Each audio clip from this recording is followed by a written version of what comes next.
이영자는 인생의 절반 이상을 교단에 섰다. 지방의 작은 공립학교였다. 크고 화려한 곳은 아니었지만 그녀에게는 그 좁은 교실이 세상의 전부였다.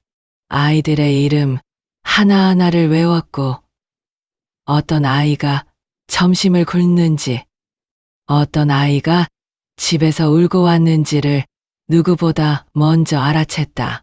그게 그녀의 방식이었다. 정년퇴직을 한 해 앞둔 어느 오후였다. 교무실 창가에 앉아 마지막 수업을 준비하던 영자의 휴대폰이 울렸다. 아들 준호였다. 엄마, 우리 좀 도와줄 수 있어요? 나 이번 달부터 맞벌이 시작하거든요. 애들 봐줄 사람이 없어서요. 영자는 잠시 말을 잇지 못했다. 수학이 넘어 아들의 목소리는 간절했다. 거절할 수가 없었다. 그녀는 며칠을 혼자 고민하다가 조용히 교장실 문을 두드렸다. 사직서를 내던 날 동료 교사들은 말렸다. 한 해만 더 있으면 정년인데 왜 스스로 나가냐고. 영자는 웃으며 고개를 저었다. 마지막 종이 울리던 날 아이들이 복도에 줄지어 서서 울었다. 작은 손들이 영자의 손을 잡았다. 선생님 가지 마세요. 영자는 그 손들을 하나하나 꼭 쥐며 말했다. 선생님, 이제 다른 아이들 보러 가야 해. 그 말은 반은 사실이었고 반은 거짓이었다. 그녀가 향한 곳은 손주가 아니라 가족이라는 이름의 또 다른 의무였다. 그리고 그 사실을 그때의 영자는 아직 알지 못했다. 서울의 아파트는 생각보다 좁고 바빴다. 영자는 새벽같이 일어나 도시락을 쌌다. 아이들을 깨우고 밥을 먹이고 학교 준비를 챙겼다. 저녁이면 학원 픽업을 나갔고 돌아와서는 숙제를 봐주었다. 설거지를 마치면 자정이 넘기 일쑤였다. 처음에는 손주들이 반겨주는 것만으로도 충분했다. 할머니, 오늘 뭐 먹어요? 할머니, 나랑 같이 자요. 그 말들이 영자에게는 하루의 보람이었다. 그러나 며칠이 지나면서 집 안의 공기가 달라졌다. 며느리는 퇴근 후 현관에 들어서며 물었다. 어머니, 저녁 6시에 맞춰주신다고 했잖아요. 고마움이 아니라 확인이었다. 아들은 늘 피곤하다는 말로 대화를 끊었다. 영자가 무언가를 말하려 하면 이미 방문이 닫혀 있었다. 어느 날 오후 영자는 주방에서 저녁을 준비하고 있었다. 국이 끓고 있었고 칼질을 하던 중이었다. 그때 거실에서 쿵 하는 소리가 들렸다. 달려가 보니 7살 둘째 손주가 소파에서 굴러 떨어져 이마를 잡고 울고 있었다. 응급실을 다녀온 뒤 준호가 먼저 말했다. 엄마, 그러니까 왜 애를 혼자 두고 주방에 있었어요? 며느리는 아무 말도 하지 않았지만 시선이 모든 것을 말하고 있었다. 영자는 입술을 꾹 다물었다. 미안하다고, 잠깐이었다고 말하려 했지만 목이 막혔다. 5 바늘을 꿰맨 손주의 이마보다 그 순간 아들의 눈빛이 더 오래 가슴에 남았다. 그 일이 있고 난 뒤부터 영자는 주방과 거실을 오가며 저 조심스럽게 움직였다. 요리를 하다가도 수시로 거실을 들여다봤고 아이들이 조용하면 괜히 불안해졌다. 몸은 더 바빠졌지만 집 안에서 그녀의 자리는 더 작아지는 것 같았다. 손주들이 중학생이 되자 변화는 더 뚜렷해졌다. 친구들과 휴대폰이 할머니보다 중요해졌다. 할머니, 저 나가요. 짧은 인사만 남기고 문이 닫히는 날이 많아졌다. 어느 저녁, 오랜 친구 순옥에게서 전화가 왔다. 오랜만에 듣는 반가운 목소리였다. 야, 나 요즘 너무 좋다. 딸이 고맙다고 지난달에 제주도 보내줬잖아. 혼자 3박 4일?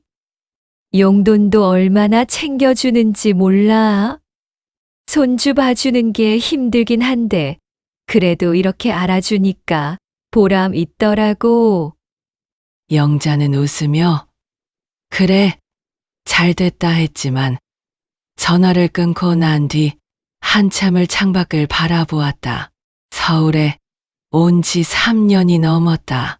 여행은커녕 하루를 온전히 자신을 위해 쓴 날이 없었다. 고맙다는 말이 마지막으로 언제였는지 기억조차 나지 않았다. 그날 밤 영자는 처음으로 자신에게 물었다.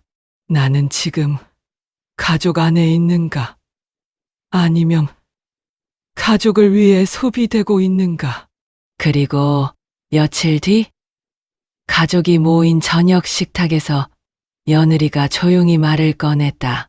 이제 애들도 컸으니까 도우미를 쓰는 게 나을 것 같아요. 어머니도 편하게 쉬셔야죠. 쉬어야 한다는 말이었지만 들린 건 다른 말이었다. 이제 필요 없다는 말이었다. 영자는 아무 말도 하지 않았다. 물을 한 모금 마셨다. 숟가락을 내려놓았다. 마음속에서 무언가가 조용히 무너져 내렸다. 소리도 없이. 그날 밤 모두가 잠든 뒤 영자는 혼자 거실에 앉았다. 그리고 조용히 노트북을 켰다. 아무에게도 말하지 않은 것이 있었다. 교사 시절부터 틈틈이 해온 주식 투자였다. 처음엔 월급의 일부를 쪼개 넣은 작은 금액이었다. 큰 욕심 없이 꾸준하게 이어온 시간이 쌓여 어느새 화면 속 숫자는 그녀가 상상했던 것보다 훨씬 커져 있었다. 영자는 그 숫자를 한참 바라보았다. 이 돈은 누구를 위해 모은 것도 아니었다. 노후를 위해 혹은 만약을 위해 쌓아온 것이었다. 그런데 지금 이 순간 처음으로 다른 생각이 들었다. 이 돈으로 나를 위해 살아도 되지 않을까? 영자는 천천히 여행 정보를 검색하기 시작했다. 가보고 싶었지만 한 번도 가지 못했던 곳들이었다. 화면을 넘기는 손끝이 가볍게 떨렸다. 그날 밤 그녀는 오랜만에 설레었다. 며칠 뒤 아들 가족이 여행을 떠났다. 집 안이 조용해졌다. 영자는 미리 싸두었던 가방을 꺼냈다. 많지 않았다. 오래 살아온 사람치고 짐이 너무 없다는 생각이 잠깐 들었다가 사라졌다. 그게 오히려 홀가분했다. 천천히 집 안을 둘러보았다. 3년이 넘는 시간을 보낸 공간이었지만 그녀의 흔적은 거의 남아있지 않았다. 주방에 그녀가 쓰던 앞치마 하나, 방 한쪽에 접어둔 이불 하나, 그것이 전부였다.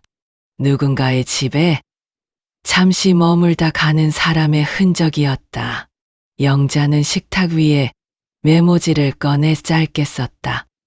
이제는 나로 살겠습니다. 펜을 내려놓고 가방을 들었다. 현관을 나서면서 한 번도 뒤를 돌아보지 않았다.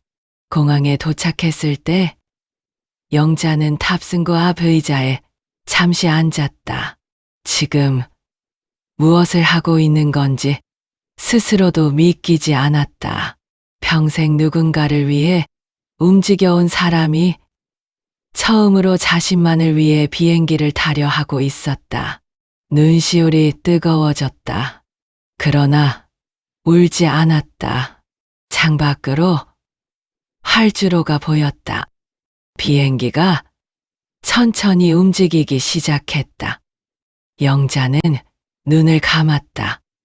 그리고 처음으로 가벼워졌다. 아들 준호는 집에 돌아와서야 모든 것을 알게 되었다. 텅 빈 방, 정리된 이불, 그리고 식탁 위에 놓인 짧은 메모.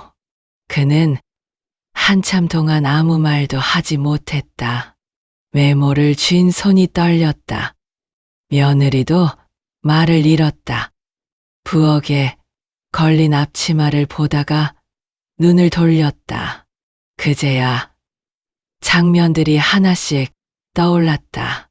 새벽부터 일어나 도시락을 싸던 어머니, 응급실에서 돌아오던 날, 아무 말도 못하고 입술만 깨물던 어머니, 식탁에서 물 한 모금만 마시고 조용히 숟가락을 내려놓던 어머니.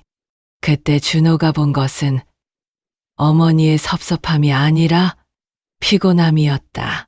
아니, 솔직히 말하면 보려 하지 않았다. 며느리가 조용히 말했다. 나 너무했던 것 같아. 준호는 아무 말도 하지 않았다. 몇 번이나 전화를 눌렀다. 연결되지 않았다.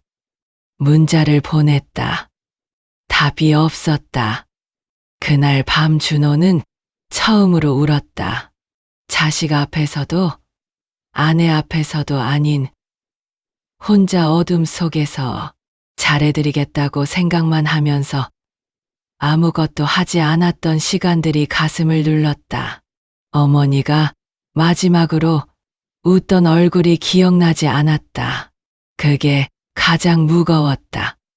몇 년이 흘렀다. 손주들은 대학생이 되었다.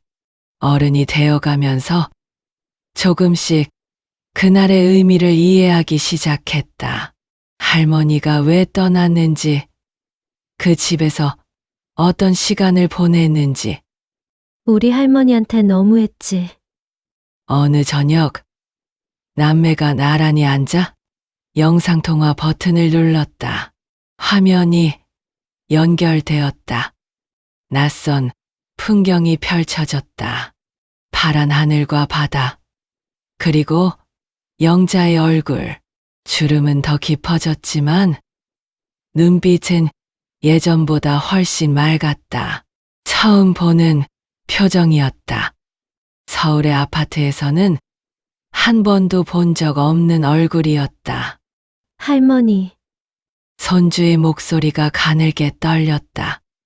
영자는 잠시 화면을 바라보다가 부드럽게 웃었다.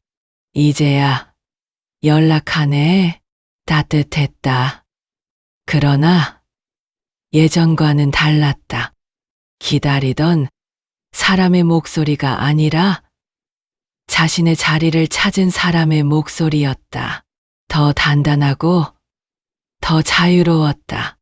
그날 이후 그들은 가끔씩 안부를 나누었다. 영자는 세계를 여행하며 살았고 손주들은 그 이야기를 들으며 조금씩 더 넓은 세상을 배워갔다. 누구도 예전으로 돌아가지는 않았다. 그러나 그 대신 서로를 있는 그대로 바라보는 새로운 관계가 조용히 시작되고 있었다.